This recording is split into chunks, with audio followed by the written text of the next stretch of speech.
Donc je suis avec Marc Lalvé qui nous vient spécialement de Lille. Nous sommes à la Bastille, endroit qui l'inspire ou pas du tout parce qu'apparemment vous êtes perturbé par cette présence d'un ange tout en haut.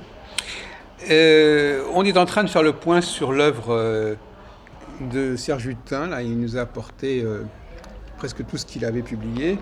Alors justement, la question qui nous interpelle à propos de Hutin, qui a touché à presque tous les aspects de l'ésotérisme et du fantastique, c'est est-ce que ça lui a apporté justement d'avoir cette espèce de connaissance globale de tout ce champ? Est-ce qu'il en a tiré une sorte de théorie générale de l'ésotérisme? Et est-ce qu'il aurait pu répondre à la question de savoir justement ce qu'est l'ésotérisme en fait? Par-delà la diversité de ses manifestations, est-ce qu'il est arrivé à une définition qui dépasserait les différents clivages? Ou alors est-ce qu'il aurait élaboré une classification Oui, fondamentale? alors je ne pense pas qu'il ait vraiment théorisé la notion d'ésotérisme en tant que telle. Hutin, c'était vraiment un touche-à-tout du domaine de l'ésotérisme. Il a cherché à vulgariser tous les sujets de l'ésotérisme, mais à mon sens, il n'a pas vraiment théorisé le domaine même de l'ésotérisme. D'ailleurs, il n'y a pas d'ouvrage de Hutin consacré à l'ésotérisme en tant que tel. Ce recueil-là, l'ésotérisme de l'histoire, C'est peut-être pas. Est-ce que c'est un mot qu'il a? c'est posthume. Voilà, c'est D'abord, ça, exactement. c'est un recueil d'articles de Hutin, donc c'est une façon aussi un peu accrocheuse de faire vendre ce recueil d'articles. Mais contrairement, je dirais, à d'autres auteurs qui ont essayé de définir plus précisément la notion d'ésotérisme et son histoire, je ne vois pas dans l'œuvre de Hutin d'analyse théorique globale de la notion d'ésotérisme. Il a voulu balayer tous les domaines, toutes les questions qui se posaient. Il y en a certaines qu'il a moins abordées que d'autres d'ailleurs. Mais je ne pense pas qu'il laissera un nom pour... On peut le distinguer d'Antoine Fèvre, par exemple, Voilà. qui lui a terriblement théorisé sur Par rapport à l'ésotérisme. Antoine Fèvre, il n'y a aucune comparaison possible. C'est pas du tout la même approche théorique, c'est pas du tout... Alors, une autre question donc, je vous poserai, Marc Lalvé, est-ce qu'il y a une méthode Hutin, une méthode d'approche, méthodologie pour appréhender les documents, les textes je pense qu'il a, dès ses premiers livres, une démarche, je dirais déjà de bibliographe, parce qu'il fait quand même le point sur tout ce qui a été publié. Par exemple, quand il fait paraître ses Que sais-je sur l'alchimie, là il est très jeune. C'est dans les années 50 carrément 50, 51, oui. Voilà, l'alchimie. C'est à la même époque que paraît le Que sais-je sur l'astrologie de Roger Coudert. Voilà, donc là il a 22 ans. Là il répertorie déjà tout ce qui est paru et surtout en langue anglaise, puisqu'il avait eu l'occasion de faire un séjour assez prolongé en Angleterre. Donc il a eu accès à des ouvrages anglais qui n'étaient pas traduits en français. Comme il avait quand même une assez bonne maîtrise de l'anglais, au moins à l'écrit, ça lui permet déjà de faire le point, une synthèse sur ce qui est paru. Donc je dirais que il a d'abord une certaine approche bibliographique, un esprit un peu de synthèse. Quant à dire qu'il a une méthode qui lui est propre.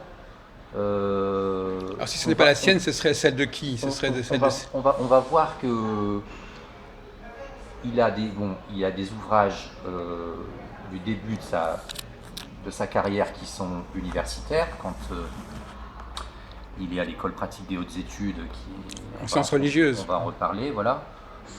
Ensuite à la Sorbonne, il a 2-3 ouvrages qui sont vraiment universitaires, qui sont son mémoire donc sur Robert Fludd, une thèse principale là sur le néoplatonicien de Cambridge, Henry More, et une thèse complémentaire sur les disciples anglais de Jacob Böhm. Bon, ces 3 ouvrages-là, ils sont faits dans un style universitaire, ils sont très sérieux, il reste tout à fait des références sur le sujet. Bon, maintenant, depuis 50-60 ans, on a sûrement fait mieux. Oui. Mais ces ouvrages-là étaient faits dans un style universitaire classique.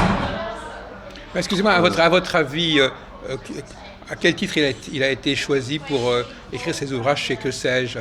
Est-ce que c'est parce qu'il était déjà connu, il avait déjà des références universitaires, ou qu'est-ce qui a pu faire qu'il obtienne ces contrats? Aussi jeune d'avoir. Il a été recommandé par quelqu'un. Il a eu quand même des maîtres importants à la Sorbonne. Il a suivi les cours d'Alexandre Coiré, qui avait fait une thèse sur Jacob Böhm. Donc il a suivi ses cours d'histoire religieuse. Ensuite, il a eu Gaston Bachelard également comme maître à la Sorbonne. Alors, aussi le philosophe Henri Bouillet. Oui. Donc, je ne sais pas exactement, je n'ai pas trouvé qui elle avait recommandé particulièrement, mais il avait quand même des professeurs qui, je pense, avaient moyen de... Et puis alors, ce qui est caractérisé, c'est que cette collection, que sais-je, d'emblée, elle s'ouvre sur ces sujets, en fait, compte.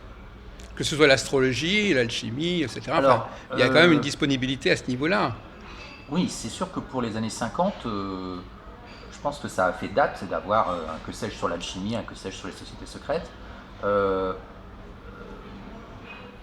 En fait, alors, ce qui, moi, m'est apparu assez fondamental chez Hutin, c'est ce mémoire, son premier travail, finalement, sur ce philosophe rosicrucien et alchimiste, Robert Fludd. Donc, c'est son mémoire d'école pratique des hautes études. Et qu'il a soutenu en quelle année, alors qu'il a soutenu en 1950. Oui, donc au moment où voilà. Il s'intéressait aussi à Francis Bacon, j'ai pu remarquer, dans son petit livre. D'ailleurs, il s'intéresse au cas de Bacon ayant écrit les ouvrages de Shakespeare. En fait. Oui. Tout ce qui est un peu ésotérique en Angleterre l'intéresse. Donc, c'est vraiment le mémoire fondateur pour lui qui va l'inspirer, je dirais, dans différents domaines. Ah oui. Parce que de là, il y avait déjà dans ce mémoire une petite partie qui concernait donc les Rose-Croix.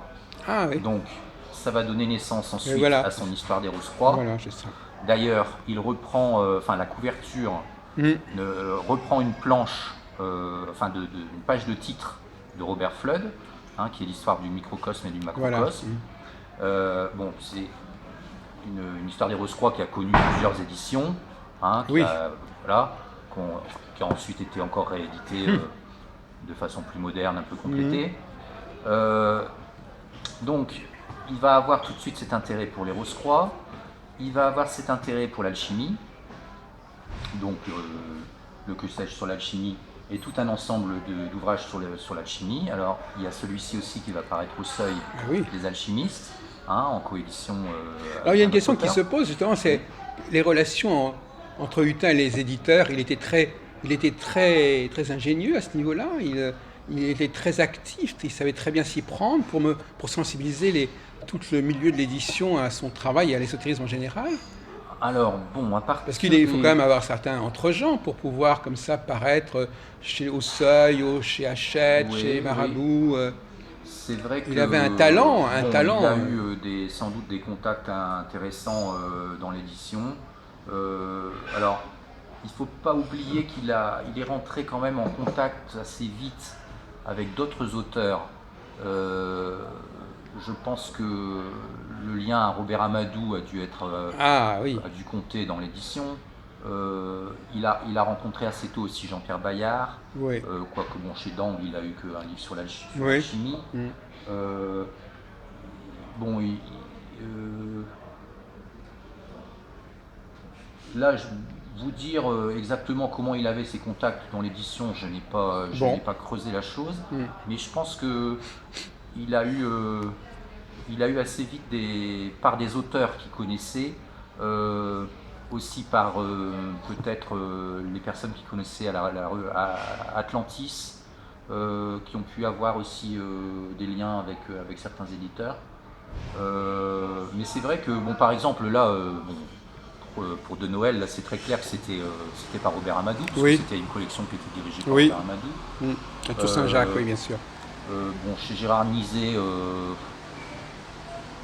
je pense qu'il a dû aussi être recommandé par Robert Amadou. Après les éditions Marabout, alors l'édition Marabout, euh, Par exemple, il semblerait qu'il n'a pas fait tellement d'éditions de textes, hein, en fait. ah non, lui, Non, mais il n'a pas. il n'a pas pu. Par exemple, Oui, dans la collection de René Allo, vous savez, oui, oui, les Bibliotheca textes Hermetica, alchimiques. il n'a pas publié chez Allo. Non, non. Dans la collection Bibliotheca Hermetica, moi j'en ai publié 2 ouvrages. Oui, oui, oui. Alors, il n'y a que les noces chimiques, là. Voilà. Mm. Bon, d'ailleurs, c'est un éditeur, édition du Prisme, donc ça doit être une édition maçonnique, voilà, c'est Daniel Beresniak. Donc là, en fait, il a simplement fait l'introduction, la Oui. traduction et les notes. Mm. Mais à ma connaissance, bon, il y a aussi des planches sur le Mutus Liber, où il fait des Oui. commentaires, des Ah photos de oui, ah planches. oui, oui, oui, oui. Bon, c'était des petites éditions. Alors, il y a une question qui se pose. Moi, je dois avouer que je suis très sensible à cette question. C'est que dans certains cas, dans son histoire de l'astrologie, par exemple, il apparaît qu'en fin de compte, qui est paru chez Marabout, vous Oui, l'avez oui. peut-être apporté, je ne sais Oui, plus, oui. elle est très largement inspirée d'un ouvrage allemand, qui est le Knapisch, Geschichte oui. der Astrologie de Knapisch. Oui. On peut vraiment dire c'est une sorte de résumé de Alors, Knapisch. j'essaie de retrouver Alors moi j'ai la réédition la version. de 86, Oui, oui. mais effectivement il y avait déjà l'histoire de l'astrologie. Peut-être que vous l'avez pas emporté, j'en sais pas. Mais effectivement, dans son histoire de l'astrologie, on se rend compte qu'il y a des passages entiers qui sont traduits de Knapisch. Bon, l'ouvrage, je crois, a été traduit que dans les années Oui, oui, 87. oui, oui, là, non, 80, oui, oui, c'est ça, exactement, 80, 86, 87, au moment d'ailleurs de la réédition de l'ouvrage de Voilà, Hutin, ce qui a ce qui a permis de d'ailleurs de comparer, voir le rapprochement, mais il est clair qu'il a, alors soit il connaissait l'allemand, soit il s'est fait traduire de l'allemand. Donc ça interroge un petit peu sur sa méthode. Oui, enfin si on peut dire, mais c'est quand même, de même que c'est vrai qu'en étudiant plus ce qui a été publié à l'étranger, en Angleterre, en Allemagne, on peut peut-être mieux comprendre son travail, si on Voilà. peut dire. Si on peut dire. Je pense qu'il a quand même dû s'inspirer de pas mal d'ouvrages anglais et allemands pour... Bon, le Robert Flood, c'est évident qu'il y avait déjà beaucoup d'ouvrages anglais. Donc dans la bibliographie, c'est certain que... Il y a des très grands ésotéristes à l'époque. Il y a Francis Yates, il y a Walker, enfin, il y a des gens qui sont importants à Londres. Il y a le Warburg Institute d'ailleurs qui est qui est une institution en grande partie. Je ne sais pas si vous êtes déjà allé à la bibliothèque de Warburg Institute. Non, non. Moi j'ai déposé tous mes livres là-bas. C'est une bibliothèque qui est consacrée en partie à l'histoire de l'ésotérisme. Et je ne sais pas s'il était allé, quand il était à Londres, peut-être, je ne sais pas si ça existait à l'époque d'ailleurs. Alors à Londres, il est allé, en fait, il a passé un an au King's College. Oui. Donc bon, il est allé au British Museum, puisque bon, il remercie des bibliothécaires anglais, mais bon,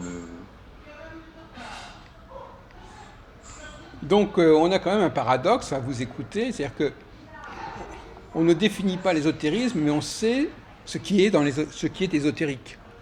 C'est-à-dire qu'on sait quels sont les domaines qui font partie de la nébuleuse ésotérique, sans qu'on puisse définir de quoi il s'agit. Euh, oui, bon, je pense que c'est assez empirique chez Serge Lutens. Non, mais que ce soit chez Charlutin ou ailleurs, je veux dire, parce que lui, il peut avoir effectivement une approche empirique, mais nous, on est censé aussi mieux comprendre son œuvre et comment elle s'est développée et qu'est-ce qu'il a circonscrit. Oui, mais à partir du moment où il a... euh, bon, alors donc pour des raisons qui sont, qui sont, qui sont, à mon avis, multiples, il a décidé de ne pas faire une carrière universitaire. Je pense qu'il avait... C'est à côté. Il faut d'abord dire qu'il avait donc un handicap depuis l'enfance parce qu'il avait fait une poliomyélite. Voilà. Donc il gardait quand même des séquelles non négligeables dans la marche au niveau d'un bras, et puis surtout il avait une écriture très, très grosse. Oui, j'ai pas mal de lettres de lui d'ailleurs. Oui. Voilà, et assez enfantine. Donc au niveau de son allure, J'ai un peu débraillé. on Oui, rapporte qu'il n'était pas très soigné au niveau vestimentaire et qu'il s'en fichait un petit peu. C'est vrai que ça aurait fait un professeur un petit peu particulier à l'université, mais je pense qu'au-delà de ça, il n'avait pas envie de s'enfermer dans un cadre trop strict. Il voulait garder une certaine liberté et il s'est dit bon, je vais vivre de ma plume comme écrivain, chose qui a été extrêmement difficile pour lui toute sa vie parce que c'est pas facile. Voilà, même avec la quantité qu'il a gérée, effectivement. Il y a eu une période, on va dire, dans les années 60, avec la période Planète, le Matin des Magiciens. Ça marchait bien. Jusqu'aux années 72-73, on va dire, où ça se vendait pas assez bien. C'est à peu près après cette période-là que je l'ai rencontré d'ailleurs. Je l'ai rencontré en 76, 77. Voilà, à partir de cette période-là, dans l'édition, ça commence à devenir plus difficile. Oui, d'ailleurs, en effet. Les collections disparaissent un petit peu, les collections spécialisées, l'ésotérisme. Oui. On revient aux éditeurs traditionnels. Il y a d'autres éditeurs qui reprennent. Il y a Lafon qui avait. Oui, enfin. Oui, bon, peut-être. Bon, toutes les collections ésotériques des éditeurs classiques, chez Albin Michel, chez Belfond. Ça s'arrête à ce moment-là. Elles ont tendance à disparaître dans les années 75. Donc il a alimenté ces collections pendant toute cette période-là. Il a fourni. Par exemple, dans la collection Albin Michel. Oui. Il a ces deux titres. Par exemple, paradoxalement, il n'est pas paru chez Lafon. Au niveau de l'aventure mystérieuse, la collection noire. Les énigmes de l'univers. Non, dans Énigmes de l'univers, il n'a pas de titre. Comment ça se fait? Parce que lui qui était tellement... Il en a eu un dans Les Portes de l'étrange. Ah, quand même, oui, d'accord. Sur les sociétés secrètes en Chine. Oui. Bon, qu'est-ce qu'il faisait qu'il classait dans la collection Les Portes de l'étrange ou les énigmes de l'univers?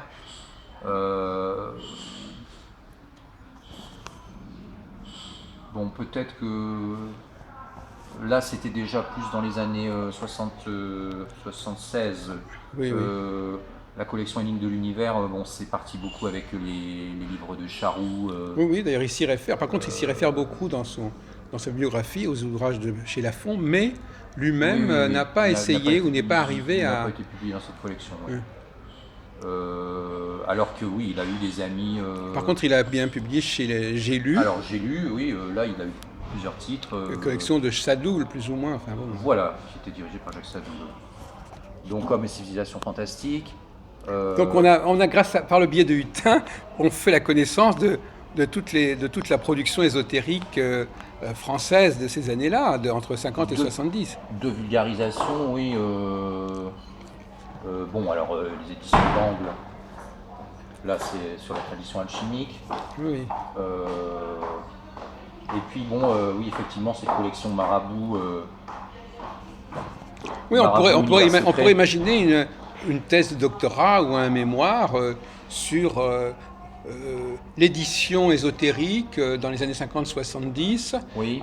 au prisme de des publications de Hutin. Parce que vraiment, il Oui, brasse, il balaye un petit il peu, à balaye. peu près. Enfin bon, il y a eu quelques collections, mais il n'a pas été publié quand même. Mais quand même, il fait ressortir Mais, un phénomène qui n'est pas réservé à un seul éditeur, hein, loin de là. ah non, mais ça a touché tous les éditeurs. Par contre, il n'a pas publié non plus chez Grasset une collection qui était dirigée par, je crois, par Raymond Abellio, où a paru Barbeau Ah oui, oui, oui, édition première là, oui, oui. En 55, Défense et illustration de l'astrologie, et Oui, puis et puis sur il y a l'alchimie. Serran aussi. Enfin, donc Oui. là, effectivement, il y a à la fois. Non, il y a quelques quoi, il n'a pas été publié dans toutes les collections. Non, quand mais même. quelque part, vraiment, ça nous invite à étudier toute cette Bon, il y a mouvance aussi, ésotérique.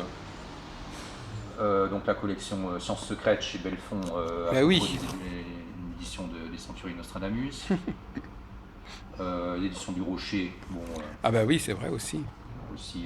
Mais ça fait un peu boule de neige, en fin de compte. Un auteur qui a publié pas mal, on veut le publier, vous ne croyez pas, quelque part? Ah bah, il y a eu un moment, il était demandé. Il avait presque une sorte de monopole, je dirais presque. Pour les. Après, bon, ce qui pourrait être intéressant de voir dans ces publications dans les revues, c'est vrai qu'il était peut-être plus demandé dans certaines revues ésotériques, quand on avait besoin d'un article sur bon, voilà, un sujet où il y avait un dossier alchimie ou Rose-Croix ou Société secrète, c'est vrai que bon, on faisait. Parce qu'en fin de compte, ce que vous dites, c'est que les livres, ce n'est qu'une partie de sa production. Ah oui, alors ça. Souvent, les livres, parfois, il se trouve qu'il a beaucoup publié, mais les revues, c'est encore autre chose, et c'est souvent, il y a souvent plus de choses intéressantes dans les revues que dans les livres. Pas forcément pour Hutin, mais d'une manière générale, il y a des choses parfois plus pointues. Parce que l'éditeur, il est obligé de faire quelque chose qui. L'éditeur, ce qui est publié par les éditeurs, il faut que ce soit commercialement acceptable. Dans les revues, on peut faire des choses plus pointues. Alors, la question que je vous pose, Marc Lalvé, c'est est-ce qu'il y a une différence entre le travail qui est lié aux articles et le travail qui est lié aux livres? Est-ce que dans les articles, on trouve des choses plus pointues que dans les livres, chez Hutin? Je vais répondre en disant tout dépend de la revue. Parce qu'il a écrit aussi bien dans des revues très grand public, du type. Vous avez, montrez-nous peut-être, je sais pas. Alors, bon, je vais essayer de. Parce que c'est une grande question, ça. Ce qui est dans les revues, c'est souvent. Bon, par exemple, cette revue-là, Le Grand Albert, je ne sais pas si ça vous dit quelque chose. Je suis pas sûr, non. C'était vraiment voilà, une revue de vulgarisation qui faisait pas mal de publicité pour les éditions Belfond d'ailleurs. Ah oui, donc c'est pour ça qu'il a publié aussi chez Belfond. Oui. Bon, on tombe sur des. Est-ce que les articles des revues ont précédé les ouvrages ou c'est l'inverse? Alors, il avait tendance à recycler, je dirais. Bon, c'était aussi une façon de promouvoir la sortie d'un livre. Ah oui, donc oui. Quand il avait écrit un livre, il lui arrivait de faire un article qui signalait que bon, il avait un ouvrage paru. Bon, sauf quelques. Je vais vous montrer quelques revues où je pense qu'il avait un souci plus important peut-être de recherche approfondie, mais dans les revues de ce type-là, bon, Le Grand Albert, alors ça c'est différent parce que c'est dans le domaine des fanzines de science-fiction que j'évoquerai plus tard. Bon, il n'a pas fait de roman. Est-ce qu'il a fait du roman, roman de science-fiction, roman fantastique, roman initiatique? C'est pas son truc. Non, il n'a pas fait. Il n'a fait que des articles de commentaires sur la littérature. Ah oui, d'accord. Fantastique. Mais à ma connaissance, il n'a écrit qu'un seul ouvrage qui est de fiction mais qui n'est pas publié, qui s'inspire de ce qu'il a connu dans sa vie. Mais ce livre n'est pas publié. Cet ouvrage n'est pas publié. Mais vous le connaissez? J'ai eu connaissance de son existence, mais je ne connais pas son contenu. D'accord. Je connais l'histoire du roman. C'est lié en fait à la disparition d'une femme qui lui était chère dans le crash d'un avion en 1972. Alors il faudrait qu'on évoque un peu son parcours initiatique à la Morque, voilà, dans différentes organisations initiatiques. Mais il a voulu, sous forme romancée, donner sa vérité d'un certain événement. Donc, il l'a fait sous forme romancée. Donc c'est un petit peu un roman à clé, si on veut dire. Mais ça n'a jamais été publié. Donc ça se trouve quelque part dans le sud-ouest. Dans le sud-ouest, Perpignan par là. Voilà. Dans le 66. Voilà, dans le 66. Et quelqu'un veille sur ce manuscrit. Donc est-ce qu'il sera un jour édité et publié par quelqu'un, j'ignore, mais c'est le seul écrit qu'on peut dire de fiction. Bon, d'accord. Je vous ai interrompu, donc vous étiez en train est-ce qu'il a publié dans l'Autre Monde, par exemple? Alors, l'Autre Monde, malheureusement, j'ai cherché des numéros avant de venir, et comme j'en ai... Parce que moi, je connais bien l'Autre Monde, mais... Oui. Alors, il a eu quelques articles publiés dans l'Autre Monde, je pense, sur, justement, l'alchimie, les Rose-Croix. Alors, bon, j'ai pas pris toute... la bibliographie de Hutin parce qu'elle fait une bonne quarantaine de pages, mais il a publié à peu près 500 articles dans plus d'une centaine de titres de revues. Donc l'Autre Monde, il a eu quelques articles publiés. Vous voulez dire une centaine de revues différentes? Une centaine de titres de revues. Ah oui, donc de revues différentes. De revues différentes. Oui. Oui. Donc ça veut dire que ça veut dire qu'aussi il y avait aussi cette nébuleuse des revues. Donc ça veut dire que les revues existaient. Oui, ça veut dire que les revues existaient. Donc les revues existaient, les maisons d'édition existaient, tout ça existait. Donc lui, il est révélateur de ce monde des revues et des collections. Les revues n'ont pas attendu Serge Hutin pour se développer, mais c'est vrai que par exemple Le Monde Inconnu, dans les années 80, qui était quand même une publication qui était assez liée à la Morque. Hutin a eu, je n'ai pas compté son nombre d'articles, mais il a bien eu 30-40 articles publiés dans Le Monde Inconnu sur une centaine de news. Est-ce qu'il était payé pour ces articles, à votre avis, M. Lalvé? Alors, le problème du paiement de Serge Hutin pour ses articles, comme pour ses livres d'ailleurs, est assez épineux. On sait que Serge Hutin, qui avait un fond plutôt assez naïf et assez gentil, c'est quand même souvent un petit peu fait avoir par ses éditeurs et diverses publications. Il était souvent en train de réclamer un peu son dû. Et sur la fin de sa vie, il était assez amer par rapport à ça, parce que il y avait des éditeurs qui rechignaient à lui donner ses droits d'auteur. Alors en même temps, il a été conférencier officiel de la Morque. Ah oui, c'est ça. Donc il était certainement soutenu, payé d'une façon ou d'une autre par la Morque. Il était ami de Henri Caillot. Alors, moi j'ai un article de lui. Oui. L'année 1962, il a travaillé sur l'Rosicrucienne de l'ère du Verseau. Il a connu sans doute pas mal de conférenciers de la Morque. Alors, il faisait des tournées officielles, qui visaient un petit peu à recruter, il faut le dire, pour l'organisation initiative de la Morque. Alors, quel était le contrat qui liait Serge Hutin à la Morque? Ça, je n'ai pas eu le détail de la chose. Enfin, il habitait à Fontenay-aux-Roses. Oui. Et après, il n'a pas pu rester là-bas, je crois.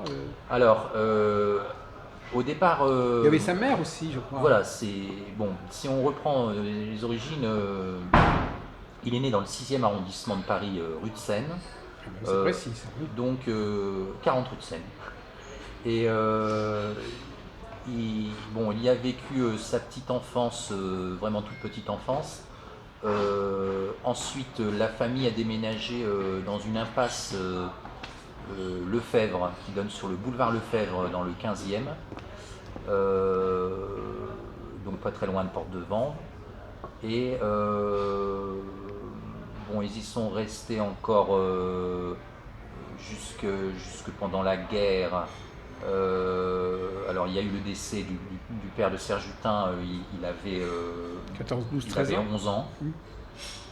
Donc il s'est quand même retrouvé assez vite seul avec sa mère, hein, donc fils unique. Et après-guerre, donc ils se sont installés dans un pavillon, donc Fontenay-aux-Roses. Et donc il a habité avec sa mère finalement toute cette période des années 50, 60, 70. Évidemment, il a beaucoup voyagé de par la France pour ses Mais conférences. enfin, il avait quand même une certaine stabilité par rapport à ça. Oui, voilà, il revenait toujours à la maison maternelle. Voilà. Il ne s'est pas marié, il n'a pas eu d'enfant. Il revenait toujours vers sa mère. Le problème est que sa mère a développé une maladie d'Alzheimer. Ah oui, d'accord, oui. Elle a dû être hospitalisée à un moment donné. Ça a duré plusieurs mois. Et le problème, c'est qu'elle n'avait apparemment pas de mutuelle. Et oui, c'est ça. Donc ça lui a coûté énormément d'argent Et donc de l'hospitaliser. La maison a dû Oui, être il m'avait raconté vendue. ça, oui, c'est ça. Elle a été saisie en fait par les Trésor public. les hôpitaux de Paris. Oui, enfin, oui. Pour payer l'hospitalisation. Et donc c'est comme ça que Serge Hutin s'est retrouvé à la rue. Oui, oui. Et là, à partir des années 80, il n'avait plus de. Voilà, il s'est retrouvé SDF, quoi.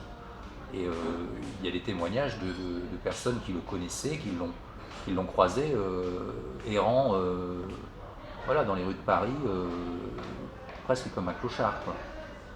Et il était recueilli par des amis, dormait par-ci par-là, jusqu'à ce que certains lui proposent donc de venir s'installer dans le sud, D'émigrer, oui. à Prades, Prades, oui. et que il bénéficie aussi de l'aide de frères maçons. Ah oui, voilà ce que j'allais dire, oui. Parce que il faudrait évidemment retracer tout le parcours initiatique de Serge Hutin, Ah ben oui. qui est extrêmement. Là aussi, c'est révélateur de toutes les structures associatives qui existaient à l'époque. Alors justement, parce que ce qu'on pourrait dire par rapport aux revues, c'est que les revues, il y avait certaines revues qui étaient liées à des organisations initiatiques. Voilà. Donc par exemple, l'émanation. Il a eu des articles dans la revue Rose-Croix, qui était donc la revue de la Morque. Donc là, il a eu pas mal d'articles publiés dans la revue Rose-Croix. On a dit que Le Monde Inconnu était aussi lié à la Morque. Oui. Il a eu pas mal d'articles aussi dans Le Monde Inconnu. Il a été assez vite initié en martinisme. Alors, d'abord. Alors ça, c'est lié à Amadou aussi, je crois. Oui. Alors, oui, il y a l'influence d'Amadou. Il a été. Et puis Atlantis aussi, oui, c'est ça. Il a été d'abord ce qui avait blessé un petit peu Philippe Ancos, le fils de Papus. Le fils de Papus qui avait donc refait paraître la revue L'Initiation et opéré une résurgence de l'ordre martiniste de Papus. En fait, ce qui avait un petit peu peiné, je dirais, les martinistes de l'ordre de Papus, c'est que Serge Hutin avait été initié dans le martinisme au sein de la Morque, parce qu'en fait, il y a un ordre intérieur de la Morque qui s'appelle l'ordre martiniste traditionnel. Ah oui. Et comme la Morque est la première organisation initiatique dans laquelle il est rentré, peut-être parce que ça, on lui a proposé d'abord à la Morque, enfin en tout cas il a été initié d'abord au martinisme dans l'ordre martiniste traditionnel, ce qui lui permettait ensuite de pouvoir fréquenter les groupes martinistes de l'ordre martiniste, voilà, de Bacchus. Et en particulier, il a fréquenté un groupe qui s'appelle le groupe Villermoz. Alors, dans la revue L'Initiation, bon, là, ces articles sont quand même déjà... Oui. C'est pas une revue qui est a priori destinée au très grand public. Voilà. Quand même, et alors les articles s'en ressentent. ah oui, c'est quand même des articles un peu plus pointus, un peu plus travaillés que Voilà, c'est ce que je voulais savoir. de Oui, grande c'est ça. vulgarisation. Souvent d'ailleurs, bon, c'était soit des planches. Et là, c'est un données- hommage qu'on vous montrait, justement, qui comporte Hutin. Voilà, oui, alors donc là c'est dans les années 80, bah, c'est 2000. Oui, c'est ça. Donc, Donc, un numéro spécial, Amblin, donc, Robert Amblin, Henri Bach, Robert de Paris, Serge Hutin, Stanislas de Gaïta. Bon. Mais c'est Voir Serge Hutin écrit à côté de Stanislas de Gaïta, oui. c'est un petit peu amusant. Mais bon, donc il a eu pas mal d'articles dans l'Initiation. Alors, ce qu'il faut dire aussi dans les revues, c'est que par contre, il avait le chic pour pouvoir être chargé des critiques Du compte rendu, oui. des comptes rendus d'ouvrages. Oui. Donc pratiquement dans toutes les revues, vous avez la critique, le compte rendu de Serge Hutin. En plus des articles, en plus, oui. Voilà. Mais il y a même des revues en fait où il n'a pas forcément d'articles, mais il fait quand même les comptes rendus. Oui. Alors ça posait quand même des problèmes un petit peu éthiques, dans le sens où parfois il avait quand il y avait ses livres qui paraissaient, bon, il ne pouvait pas faire la critique de ses propres livres. Oui. Donc bon, il fallait qu'il passe par des copains pour... alors, bon, on se rendait un petit peu quand même service. Je ne sais pas si ces critiques étaient toujours des plus objectives, parce que bon, il avait tendance quand même peut-être à être un peu dépendant. Oui, il savait s'y prendre, oui. Voilà, donc je pense qu'il avait un fond assez gentil, qui n'éreintait pas non plus facilement. Et donc vous avez l'impression, justement, c'est une question que je voulais vous poser, dans l'ensemble de ces ouvrages, est-ce qu'il est polémique ? Sur l'ensemble des sujets, est-ce qu'il y a un moment donné où il... parce que dans la recherche, on est quand même... Est-ce qu'il pourfend des positions ? Est-ce qu'il est polémique ? Est-ce qu'il fait des choix ou est-ce qu'il propose d'autres voies ? Enfin, je sais pas, oui. On va dire qu'il propose ses propres... bon, peut-être par exemple... bon, c'est pas un sujet où il a énormément écrit sur Nostradamus. Il a écrit... Oui. Il a fait donc une introduction. Oui, alors là, vous avez l'impression qu'il est un peu plus, un peu plus acerbe là-dessus. Je ne dis pas qu'il est polémique, je dis qu'il donne sa propre interprétation, sa propre compréhension. Ah oui, en tant que commentateur, oui. En s'opposant parfois à d'autres. Carrément, il se démarque. Bon, par exemple, bon, là, en fait, c'est certainement un de ces ouvrages qui a connu le plus, là j'en ai ramené que 2 éditions. Le plus de succès mais le plus d'éditions différentes, oui. de rééditions différentes par Belfond. Oui. Parce qu'en fait, c'est paru, je crois, vers 1968. Il y avait une collection de poches chez Belfond. Alors, je vérifie là. Là, c'est l'édition 72. Mais la première édition chez Belfond, c'est une petite édition un peu de poche, reliée. Et ensuite, c'est paru en format de poche. Et alors, ce qui est intéressant de noter, c'est que il avait été invité à un débat portant sur Nostradamus en mai 68 dans l'émission qui s'appelait Le Tribunal de l'Impossible.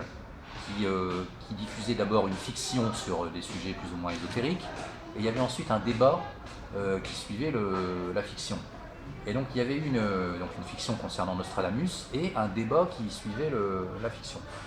Et alors, il avait été invité à ce débat, et c'est juste au moment des événements de mai 68, si bien que l'émission même était interrompue un peu par les événements qui avaient cours. Bon. Alors, bon, je pense que il exprimait parfois, souvent des idées qui lui étaient propres, de là à polémiquer vraiment avec d'autres auteurs. Bon, parfois il exprimait des désaccords, mais c'était pas spécialement très marqué dans ses publications. Non, parce qu'une question qui se pose, Monsieur Lalvé, c'est de savoir s'il y a eu si dans ce domaine de la recherche ésotérique, il y a eu des grands enjeux et des grands débats. Par-delà la question de Hutin, est-ce que si on prend le recul quand même d'une cinquantaine d'années, est-ce qu'à votre avis, quelles ont été les avancées historiographiques au niveau de la recherche dans le domaine ésotérique les plus marquantes? Dans quel domaine il y a eu les débats les plus intéressants et les plus marquants? Oui, bah là je pense pas que ça soit chez Serge Hutin qu'on a eu est-ce qu'ils ont eu lieu par ailleurs? C'est ça qui m'intéresse. Parce qu'il faut toujours comparer. Bon, admettons qu'il soit passé à côté, mais est-ce que ça a eu lieu? Parce que dans tout le domaine, il y a quand même s'il y a des chercheurs, il y a forcément des avancées, des remises en question, si vous voulez, des découvertes. Si on reprend la question de l'étude de l'ésotérisme au XVIIIe siècle avec Saint-Martin. Bon, il y a eu des auteurs qui ont pris quand même une voie plus universitaire pour traiter ces sujets. Je pense à Antoine Fèvre, je pense à Robert Amadou dans une moindre mesure parce que il était un petit peu. Est-ce qu'il y a une similitude quelque part entre la carrière d'Amadou et celle de Hutin? Je crois qu'Amadou a beaucoup moins publié que Hutin finalement. Voilà, il est resté quand même plus sérieux je dirais, dans ses publications. Il s'est cantonné quand même à des sujets comme le martinisme voilà, il a moins comment je veux dire, il s'est moins dispersé que Serge Hutin et il est resté plus sérieux, je pense, dans son. Sauf quand vous avez dit qu'il avait effectivement dirigé la collection chez Albin Michel, c'est ça, dans les années 50. La Tour Saint-Jacques. Oui, mais c'est une collection. La Tour Saint-Jacques. Il y avait aussi une revue qui s'appelait La Tour Saint-Jacques. Alors, voilà, donc je sors encore. Il y avait plusieurs articles, dont un sur l'astrologie d'ailleurs, en 56. Je sors encore un petit peu quelques revues. Voilà, alors. Donc, ça, c'est le numéro 1 de La Tour Saint-Jacques. Et effectivement, on voit là l'influence de. On voit René Allot, effectivement. L'influence de Robert Amadou, parce que dès le numéro 1, il y a une contribution de Serge Hutin. Tiens. En fait, sur le peintre Léonore Fini. Parce que Serge Hutin était absolument passionné par cette femme peintre. Et en particulier, il a été fasciné par ce tableau qui a fait la couverture d'un numéro du Crapouillot après-guerre, je pense en 1948, sur les rêves. Et ce tableau, ça s'appelle Le bout du monde. Et c'est un tableau qui a tout à fait fasciné Serge Hutin. Et donc il se met à commenter, il est devenu tout à fait passionné par son œuvre. Alors donc il va collaborer à la Tour Saint-Jacques Bon, par exemple, là, il y a un numéro sur l'illuminisme au XVIIIe siècle. Donc, il va y avoir une petite contribution de Serge Hutin. Ensuite, il y aura les cahiers de la Tour Saint-Jacques. Donc là, par exemple, c'est un numéro sur les drogues. Il y a encore. Il écrit aussi là-dessus. Donc, il y a toujours des petits commentaires. Il fait partie d'une équipe. Les collaborateurs quoi, de la Tour Saint-Jacques. Bon, les articles de la Tour Saint-Jacques. Lui-même, il n'a jamais dirigé, en fait, une collection. Lui, non. On aurait pu imaginer qu'avec tout son bagage, un éditeur l'aurait chargé de s'occuper d'une collection ou d'un numéro spécial. Il n'a jamais été en charge de diriger quoi que ce soit, en fait. Mais je pense que peut-être qu'on connaissait quand même peut-être un petit peu ses problèmes ou ses faiblesses. Je pense qu'il n'avait pas envie d'être forcément. Est-ce qu'il aurait apprécié ou aimé être responsable d'une collection Ce serait assez logique quelque part, oui, ça aurait été assez logique. Je crois qu'il était vraiment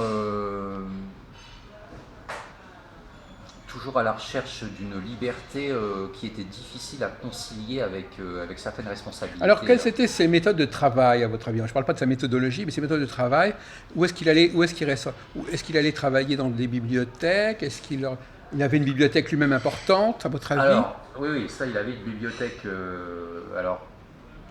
On a des descriptions de personnes qui se sont rendues à Fontenay-aux-Roses, qui décrivent des piles de livres. Voilà, oui. Des trucs de presse aussi, probablement. Service de presse. Donc, il y avait une bibliothèque tout à fait conséquente chez lui. Alors, il fréquentait les bibliothèques, ça c'est certain. Alors, bon, sans doute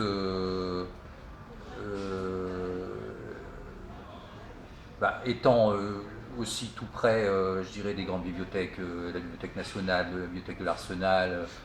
Vous le supposez ou vous en êtes certain ? La bibliothèque de l'Arsenal, je pense que Robert Amadou était un habitué. Je pense que Serge Hutin a dû la fréquenter pour ses recherches. J'ai pas, voilà. Vous ne l'avez pas croisé là-bas. Je ne l'ai même jamais rencontré. Oui, c'est ça.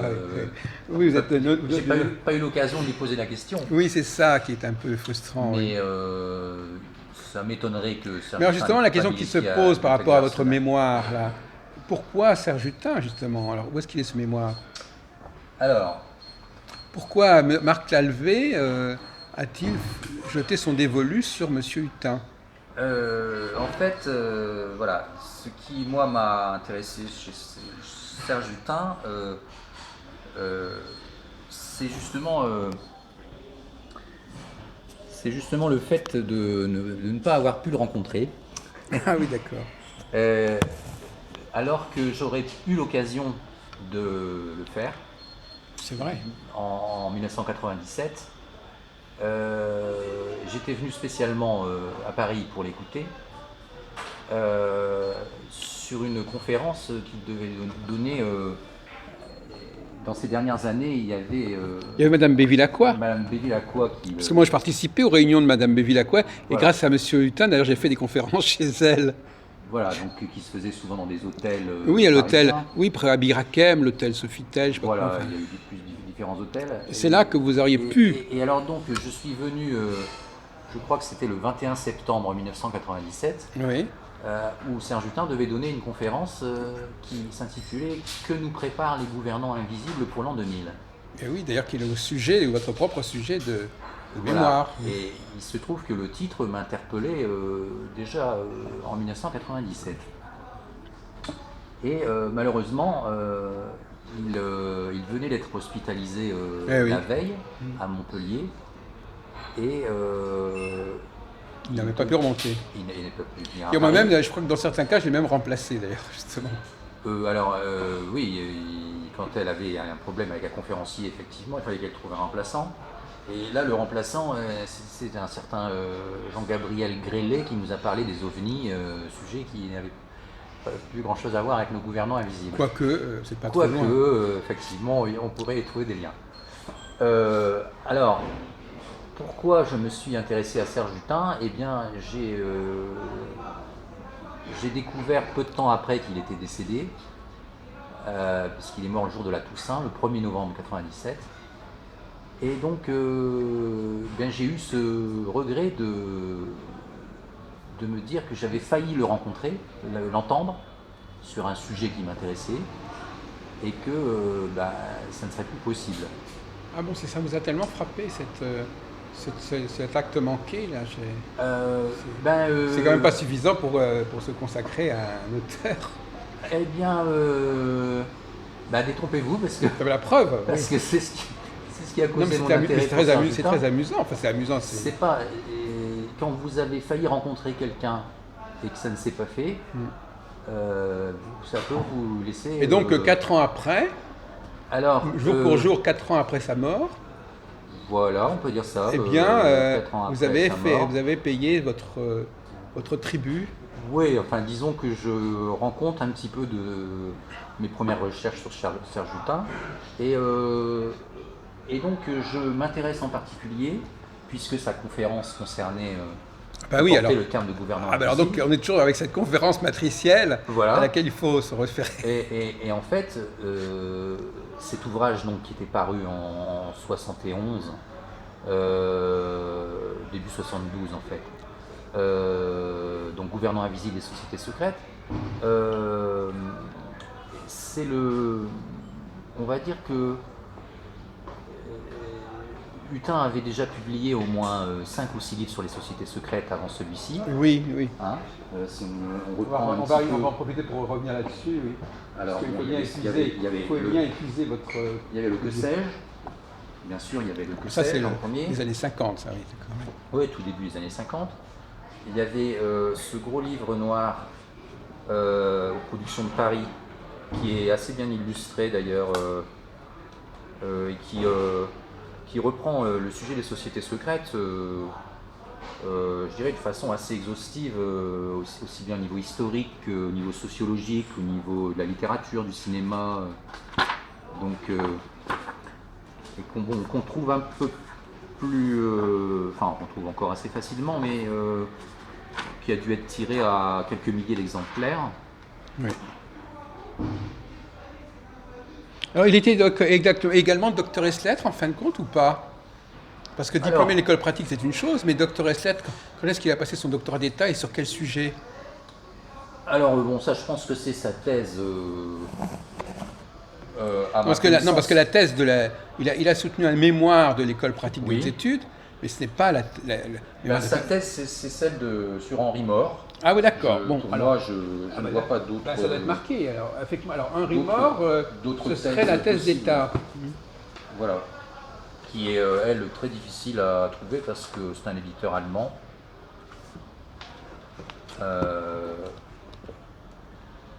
Voilà. Et alors, qui est vraiment. Il faut vraiment s'intéresser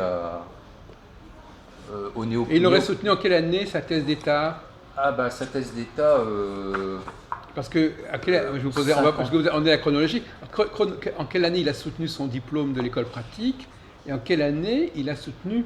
Parce que regardez, ça c'est de 1966. Oui, mais c'est publié bien après. Hein. Oui, mais alors bien après. Il a soutenu en 58. Quoi? Sa thèse. Parce que moi je trouve que là il y a une forme de confusion là, excusez-moi, moi-même qui connais bien le problème des thèses d'État, entre le diplôme d'école pratique et la thèse d'État, il y a quand même une différence de niveau très importante. C'est pas une thèse de 3e cycle, une thèse d'État. C'est une thèse généralement il faut au moins 5 ans, et encore faut-il avoir déjà, c'est ça le paradoxe, c'est que pour pouvoir s'inscrire en thèse d'État, il faut au minimum effectivement peut-être avoir le diplôme de l'école pratique des études. Donc une fois qu'il a obtenu le diplôme de l'école pratique, il a pu s'inscrire en thèse d'État. Mais vous savez avec qui il a soutenu sa thèse d'État? Quel était le jury de la thèse d'État? Alors, Vous devriez creuser dans cette direction, parce que oui, pour oui, compléter non, mais votre... l'école pratique des hautes études, c'est vraiment au début des années 50. Hein, Oui, d'accord. son mémoire, Oui, c'est 50, 51. d'accord. Bon, alors après, on peut imaginer qu'il s'est inscrit en thèse d'État. Voilà sa thèse principale. Alors, elle est d'État ou pas, mais c'est sa thèse. S'il se dit docteur ès lettres, je pense pas que. Docteur Estelle, c'est un docteur d'État, mais est-ce qu'il n'était pas simplement docteur de troisième cycle? On peut se poser la question Bon, aussi. alors, à creuser. Il faudrait creuser de savoir que Est-ce qu'il a abusé d'un titre Oui, voilà, de c'est façon, ça. C'est une question qui peut se poser. Mais, Mais vous n'avez aucune trace de cette thèse de doctorat, ni à quelle université elle a été soutenue, parce que l'école pratique, d'accord, c'est pour le diplôme, mais à quelle université a-t-il mais soutenu? à la Sorbonne. Mais en quelle... alors la Sorbonne, d'accord. À ma mère, à monsieur Gouillet, Guérou, Coiré. Donc, alors, peut-être Oui, qu'effectivement, non, mais il a peut-être soutenu sous la direction de M. Gouillet. sur les conseils de monsieur Henri Gouillet, professeur à voilà. la faculté de lettres, et Alexandre Coiré, directeur d'études de l'école pratique des hautes études, nous avons consacré nos recherches aux philosophes britanniques, l'école platonicienne de Cambridge. Alors, voilà, il précise qu'il a fait sa thèse de doctorat. Nos remerciements doivent aller à messieurs Gouillet et Coiré, ainsi qu'à monsieur Martial Guérou, notre parrain au CNRS. Oui, parce qu'en plus, il est entré au CNRS, qu'on n'en a pas, parlé encore. Mais très brièvement, attaché au CNRS. Oui. Bon, il avait eu sa bourse d'études pour l'année 1951-52, c'était pour aller à Londres, à monsieur Jean Guiton, professeur de la Sorbonne. Là. Je ne connais pas le jury de la thèse, mais pour moi, sa thèse, alors, de troisième cycle ou... Il y a quand même un flou historique là qui me paraît frappant dans le cursus universitaire de Serge Hutin. La question de sur quelle base est-il... Alors, est-ce que donc son diplôme de l'école pratique a peut-être été l'occasion, ça a peut-être permis d'entrer comme attaché au CNRS. Oui. Et puis ensuite, il s'est inscrit probablement en doctorat à la Sorbonne. Ce serait dans les années 60, en fait. Ah non, il était plus, à partir de 58, à partir de la soutenance de sa thèse. C'est un paradoxe. Au moment où il a soutenu sa thèse, il n'est plus dans le milieu académique. Il est un an suppléant de Coiré, là. Suppléant, ça veut dire quoi, suppléant? De la chaire, il est... Carrément. C'est important, ça. Oui. Ça veut dire qu'il est assistant, ou même plus. Il remplace Coiré. Il a eu un titre pendant brièvement, il y en avait deux. Oui. J'ai oublié le nom du deuxième. Suppléant. Il y avait deux suppléants de la chaire de Coiré. D'accord. Mais à partir de 59, il a déjà pratiquement décidé de... Alors, qu'est-ce qui s'est passé là? Moi, je n'ai pas trouvé... Donc, il y a un mystère Hutin, finalement. La cassure universitaire. Voilà. Pourquoi il n'a pas, à ce moment-là, effectivement... mais il a quand même... Mais alors, la question de savoir, c'est est-ce qu'il a vraiment soutenu sa thèse de doctorat? C'est ça la question. Parce que ça peut être aussi une cause de problème. Quand vous ne pouvez pas soutenir, pour une raison ou pour une autre, c'est souvent ce qui peut provoquer une rupture avec le milieu académique, c'est quand on ne soutient pas sa thèse ou qu'on la soutient dans de mauvaises conditions. En tout cas, je ne pense pas qu'il serait impossible pour vous, monsieur Lalvé, vous avez encore quelques années devant vous, de trouver des détails précis sur à quel moment il a soutenu ceci, cela, avec qui, sous quelle direction, dans quel jury, quelle mention, etc. Enfin, je veux dire, ce sont des archives qui existent. Ce sont des archives qui existent. Et puis aussi, éventuellement, mettre la main sur le document lui-même, sur le mémoire, qui n'est pas forcément le même que celui qui est publié. Oui. Vous vouliez dire que c'est pas important? Non, c'est pas que c'est pas important. Tout dépend ce qui nous intéresse chez Servutin. Apparemment, tout vous Moi, intéresse chez Hutin. oui, j'ai pas mal creusé le sujet, mais Et puis c'est le moi profil. personnellement, ça n'est pas sa carrière universitaire qui m'intéresse. Alors, essayons de voir un petit. C'est justement comment. Ce qui m'intéresserait, c'est comment quelqu'un qui au départ